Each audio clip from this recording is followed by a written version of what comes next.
Good afternoon. It's Dr. Kremens here. It's 2 o'clock on Friday. Just doing a real short video, as I mentioned a couple days ago on the announcements, just to give you a couple quick reminders on these last couple of things that we have for class as we get ready to wrap up on Monday evening. So first off, and I put up an announcement earlier today too. So everything I'm going to mention here is stuff I've already kind of mentioned in the announcement that I put up a couple of hours ago. First thing is quizzes are all done. You probably saw the grades already for those. That was our last quiz that we did on Monday, quiz number 4.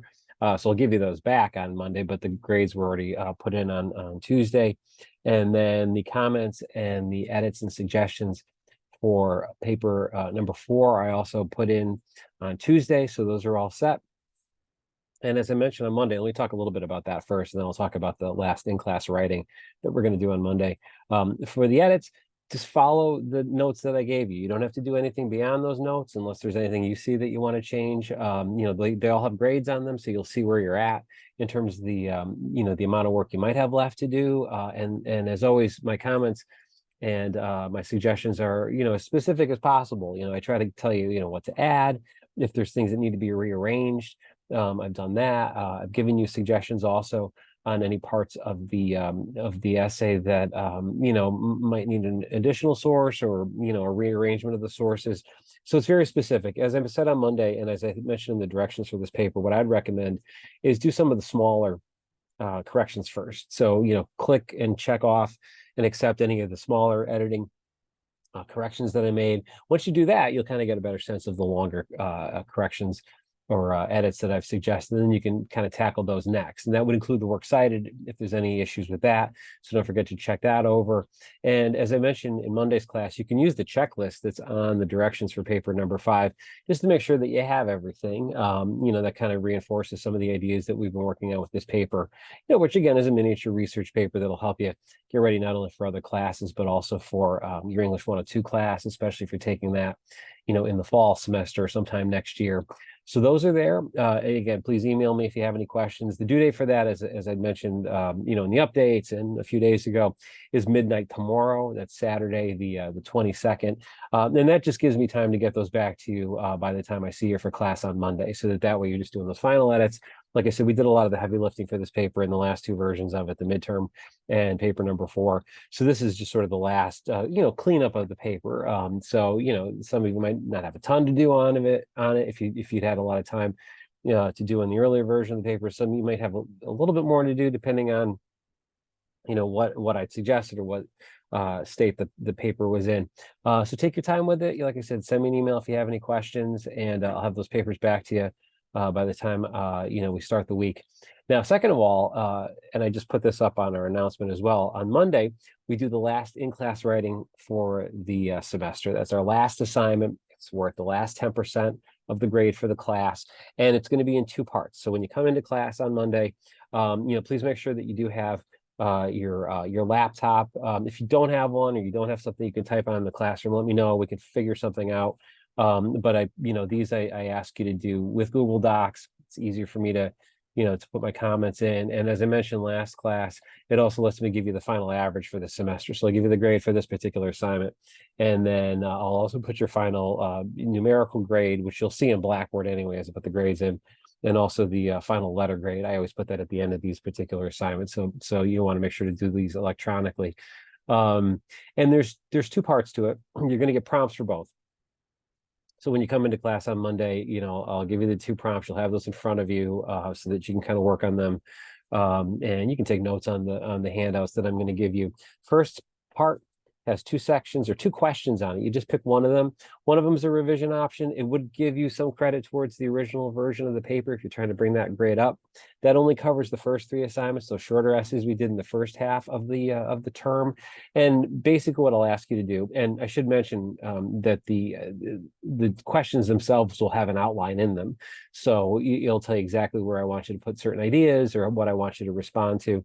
And so for the first part, you'll have 2 options. The one will let you explain to me how you would revise one of those first 3 papers. You're not going to have time in the classroom period extensively revise one of those essays, but I want you to go back to it. It will be your weakest grade, the one you really want to return to, and then explain to me, what changes would you make? What did I recommend? What do you think needs to be changed about it? Now that you've had some perspective and some distance on it.